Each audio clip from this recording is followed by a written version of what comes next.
Ravi colours இன்றைய trending பெண்களுக்கான exclusive கலெக்ஷனுடன் kurtis, palazzo pant, Patiala pant, துப்பட்டாக்கள், ஷேப்வேர்கள், நைட்டிகள், பிராண்டட் உள்ளாடைகளும் கிடைக்கும். ரவி கலர்ஸ், நேரு வீதி, ராஜா தியேட்டர் சிக்னல் அருகில், புதுச்சேரி. வணக்கம். முக்கிய செய்திகள். புதுச்சேரி ரெஸ்டோ பாரில் நடைபெற்ற மாணவர் கொலை வழக்கை சிபிஐக்கு மாற்ற வேண்டும். முன்னாள் முதலமைச்சர் நாராயணசாமி தலைமையில் காங்கிரஸ் கட்சியினர் துணைநிலை ஆளுநரிடம் மனு. மணக்குள விநாயகர் கோவிலில் நிழல் பந்தல் அமைக்கும் பணி தீவிரம். விநாயகர் சதுர்த்தியையொட்டி கோவில் நிர்வாகம் சார்பில் ஏற்பாடுகள் மும்முரம். பல்வேறு இடங்களில் பொதுமக்கள் தவறவிடப்பட்ட செல்போன்களை உரியவர்களிடம் ஒப்படைப்பு. மக்கள் மன்றம் நிகழ்ச்சியின் போது சைபர் கிரைம் காவல்துறையினர் சிறப்பு ஏற்பாடு. புதுவை மத்திய பல்கலைக்கழகத்தில் காலியாக உள்ள இடங்களில் சேர்வதற்கு அறிவிப்பு. மாணவர்கள் வரும் திங்கட்கிழமை நேரில் சென்று அணுகலாம் என தகவல். இனி விரிவான செய்திகள். ரெஸ்டோ பாரில் மாணவர் கொலை செய்யப்பட்ட விவகாரம் சிபிஐ விசாரணைக்கு உட்படுத்த வேண்டும் என முன்னாள் முதலமைச்சர் நாராயணசாமி தலைமையில் காங்கிரஸ் கட்சியினர் துணைநிலை ஆளுநரிடம் கோரிக்கை மனு அளித்துள்ளனர்.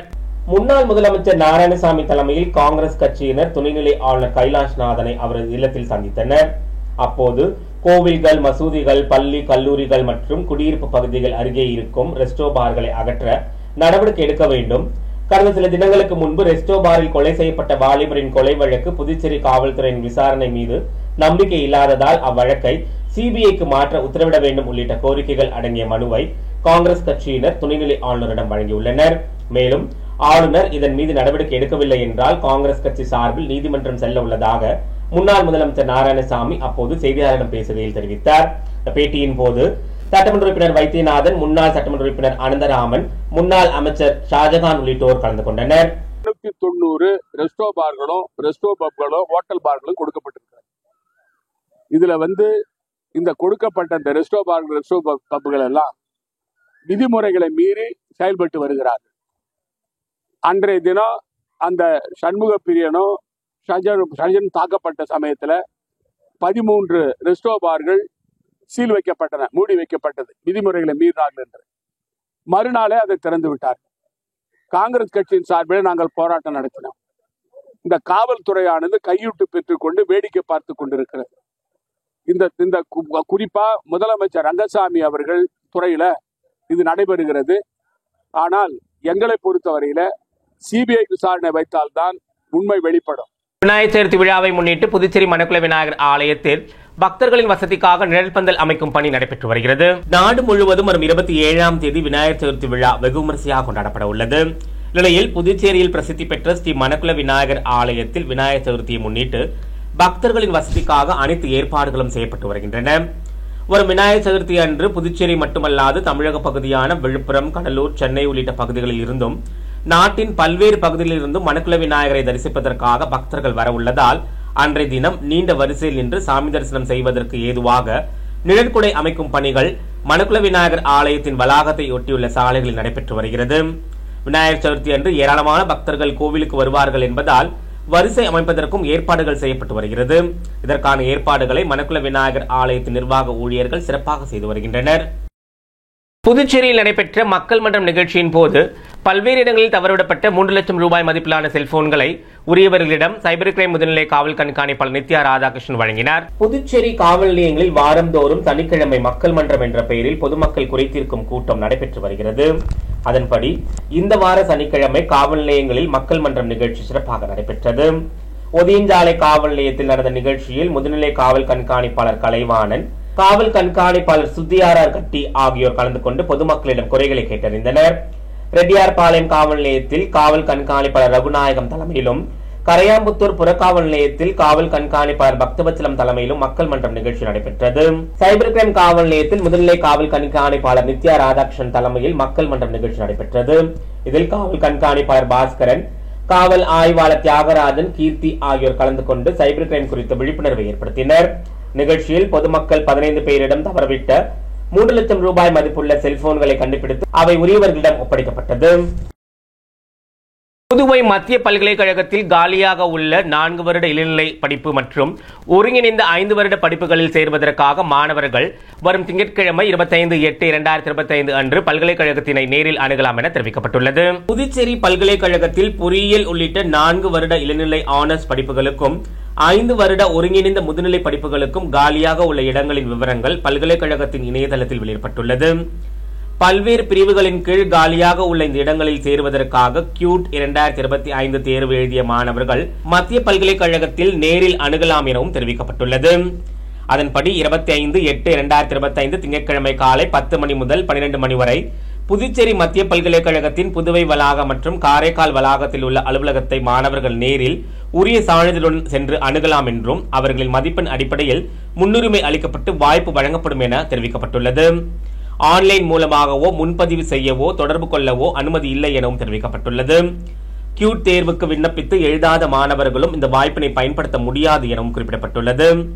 புதுவை மத்திய பல்கலைக்கழகத்தில் படிக்க விரும்பும் மாணவ மாணவிகள் இந்த வாய்ப்பினை பயன்படுத்திக் கொள்ளுமாறு புதுச்சேரி மத்திய பல்கலைக்கழக நிர்வாகம் கேட்டுக் கொண்டுள்ளது. புதுடெல்லியில் நடைபெற்று வரும் 2 நாள் அகில இந்திய சபாநாயகர் மாநாட்டில் புதுச்சேரி சட்டமன்ற உறுப்பினர் செல்வம் கலந்து கொண்டுள்ளார். பாரத நாட்டின் முன்னாள் துணை பிரதமரும் ஒருங்கிணைந்த இந்தியாவை உருவாக்கிய சர்தார் வல்லபாய் பட்டேல் அவர்களின் மூத்த சகோதரரும் சுதந்திர போராட்ட வீரருமான பிரிட்டிஷ் ஆட்சி காலத்தில் 1925ஆம் ஆண்டில் இந்திய சட்டமன்றத்திற்கு சபாநாயகராக தேர்ந்தெடுக்கப்பட்டவருமான விட்டல்பாய் பட்டேல் சபாநாயகராக தேர்ந்தெடுக்கப்பட்ட 100ஆண்டு விழாவை முன்னிட்டு டெல்லி சட்டமன்றத்தின் சார்பாக அகில இந்திய சபாநாயகர் மாநாடு ஞாயிற்றுக்கிழமை மற்றும் திங்கட்கிழமை ஆகிய 2 நாட்கள் நடைபெறுகிறது. டெல்லி சட்டமன்றத்தில் நடைபெறும் 2 நாள் அகில இந்திய சபாநாயகர்கள் மாநாட்டை மத்திய உள்துறை அமைச்சர் அமித்ஷா தொடங்கி வைக்கிறார். இந்த மாநாட்டில் 29 மாநில சட்டமன்றங்களின் சபாநாயகர்கள் மற்றும் 6 மாநிலங்களில் உள்ள சட்ட மேலவைகளின் தலைவர்கள் மற்றும் துணைத் தலைவர்கள் கலந்து கொள்கிறார்கள். விட்டல்பாய் பட்டேலின் வாழ்க்கை, நாடாளுமன்ற பங்களிப்பு மற்றும் சுதந்திர போராட்டத்தில் அவரது பங்கு ஆகியவற்றை அடிப்படையாக கொண்ட கண்காட்சி, சிறப்பு ஆவணப்படம் மற்றும் நினைவு தபால் தலை வெளியிடும் நிகழ்ச்சியும் நடைபெற உள்ளது. இந்த சபாநாயகர் மாநாட்டில் முக்கிய பேச்சாளராக மாநிலங்களவை துணைத் தலைவர் ஹரிவன்ஷ் உள்ளிட்டோர் பங்கேற்கின்றனர். இந்த அகில இந்திய சபாநாயகர் மாநாட்டில் பங்கேற்க புதுச்சேரி சட்டப்பேரவைத் தலைவர் செல்வம் புதுடெல்லி புறப்பட்டு சென்றுள்ளார். டெல்லி சென்ற புதுச்சேரி சட்டப்பேரவைத் தலைவர் செல்வத்தை டெல்லி சட்டப்பேரவைத் தலைவர் விஜேந்திர குப்தா வரவேற்றார். அதனைத் தொடர்ந்து இரவு டெல்லி முதலமைச்சர் ரேகா குப்தா அவர்கள் அளித்த இரவு விருந்திலும் கலந்து கொண்டார். ஞாயிற்றுக்கிழமை மற்றும் திங்கட்கிழமை ஆகிய 2 நாட்கள் நடைபெற உள்ள மாநாட்டு நிகழ்வுகளில் புதுச்சேரி சட்டப்பேரவைத் தலைவர் செல்வம் கலந்து கொள்கிறார். மேலும் புதுச்சேரி துணை சபாநாயகர் ராஜவேலு, சட்டப்பேரவை செயலர் தயாளன் ஆகியோரும் இந்த மாநாட்டில் கலந்து கொள்வது குறிப்பிடத்தக்கது. பணியின் போது மின்சாரம் தாக்கி உயிரிழந்த பாகூரை சேர்ந்த தொழிலாளி குடும்பத்தினருக்கு முதலமைச்சர் நிவாரண நிதியிலிருந்து 2 லட்சம் ரூபாய்க்கான காசோலையை முதலமைச்சர் ரங்கசாமி வழங்கினார். பாகூர் தொகுதிக்குட்பட்ட குருவினத்தம் தெற்கு வீதியை சேர்ந்த ராஜதுரை என்பவர் எலக்ட்ரீஷியனாக பணிபுரிந்து வந்தார். இவருக்கு சாந்தி பிரியா என்ற மனைவியும் மகளும் உள்ளனர். ராஜதுரை கடந்த மார்ச் மாதம் பணியின் போது மின்சாரம் தாக்கி உயிரிழந்துள்ளார். கணவனை இழந்த நிலையில் தனது குழந்தையுடன் ஏழ்மையில் வசித்து வரும் சாந்தி பிரியா தனக்கு நிவாரண உதவி வழங்கி உதவி செய்திருமாறு முதல்வரிடம் கோரிக்கை மனு விடுத்திருந்தார். அதன் பெயரில் முதலமைச்சர் ரங்கசாமி தனது நிவாரண நிதியிலிருந்து 2 லட்சம் ரூபாய்க்கான காசோலையை சாந்தி பிரியாவிடம் வழங்கினார். நிகழ்வின் போது துணை சபாநாயகர் ராஜவேலு, சட்டமன்ற உறுப்பினர் செந்தில்குமார் ஆகியோருடன் இருந்தனர். புதுச்சேரி அடுத்த வில்லியனூர் அருகே கோவில் உண்டியலை உடைத்து பணம் திருடிய வாலிபரை கண்காணிப்பு கேமரா காட்சிகளை கொண்டு காவல்துறையினர் கைது செய்து சிறையில் அடைத்தனர். புதுச்சேரி வில்லியனூர் அருகே பத்மினி நகரில் ஆஞ்சநேயர் ஆலயம் அமைந்துள்ளது. சனிக்கிழமை இரவு கோவிலுக்குள் புகுந்த மர்ம நபர் கோவில் உண்டியலை உடைத்து அதிலிருந்து பணத்தை திருடி கொண்டு தப்பி ஓடினார். ஞாயிற்றுக்கிழமை காலை வழக்கம் போல் கோவிலை திறந்த நிர்வாகிகள் உண்டியல் உடைக்கப்பட்டு பணம் திருடு போனதை கண்டு அதிர்ச்சி அடைந்தனர். இது குறித்து கோவில் நிர்வாகிகள் அளித்த புகாரின் பேரில் காவல் கண்காணிப்பாளர் வம்சிதர் ரெட்டி உத்தரவின் பெயரில் வில்லியனூர் ஆய்வாளர் கலைச்செல்வன், உதவி ஆய்வாளர் திருமுருகன் தலைமையிலான காவல்துறையினர் வழக்கு பதிவு செய்து கோவில் மற்றும் அப்பகுதியில் இருந்த கண்காணிப்பு கேமரா காட்சிகளை ஆய்வு செய்து விசாரணை மேற்கொண்டனர். விசாரணையில் அதே பகுதியை சேர்ந்த பூக்கடையில் வேலை செய்யும் சதீஷ் என்பது தெரிய வந்தது. இதையடுத்து அவரை கைது செய்த காவல்துறையினர் அவரிடமிருந்த திருடப்பட்ட பணத்தை பறிமுதல் செய்தனர். நீதிமன்றத்தில் ஆஜர்படுத்தி காலாப்பட்டு மத்திய சிறையில் அடைத்தனர்.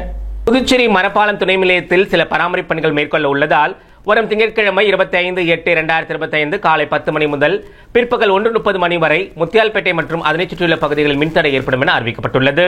இது குறித்து புதுச்சேரி அரசு மின்துறை விடுத்துள்ள செய்திக்குறிப்பில், புதுச்சேரி மரப்பாலம் துணை மின் நிலையத்தில் வருடாந்திர பராமரிப்பு பணிகள் மேற்கொள்ள இருப்பதால் வரும் திங்கட்கிழமை 25/8/2025 காலை 9:30 மணி முதல் பிற்பகல் 1:30 மணி வரை Muthialpet, Krishna Nagar, Ezhil Nagar, rainbow Nagar, Kurusukuppam, Vaithikuppam, white town, town boulevard, Govinda Salai, பெரிய மார்க்கெட், பிருந்தாவனம், சாந்தி நகர், இளங்கோ நகர், காமராஜ் சாலை, சாரம், ராஜையர் தோட்டம், லெனின் வீதி, சத்யா நகர் மற்றும் சக்தி நகர் ஆகிய பகுதிகளில் மின்தடை ஏற்படும் என அறிவிக்கப்பட்டுள்ளது. அடுத்து வருவது புதுவையில் இன்றைய தங்கம் மற்றும் வெள்ளியின் விலை நிலவரம்.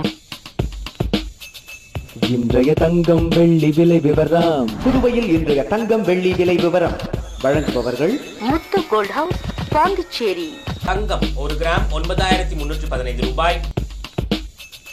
இன்றைய தங்கம் வெள்ளி விலை விவரம். வெள்ளி 10 கிராம் 1270 ரூபாய்.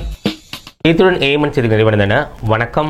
உங்கள் ஏஎம்என் டிவி செய்திகளை யூடியூபில் உடனுக்குடன் காண ஏஎம்என் டிவி பாண்டிச்சேரி சேனலை சப்ஸ்கிரைப் செய்யுங்கள். பெல் பட்டனை மறக்காமல் கிளிக் செய்யுங்கள்.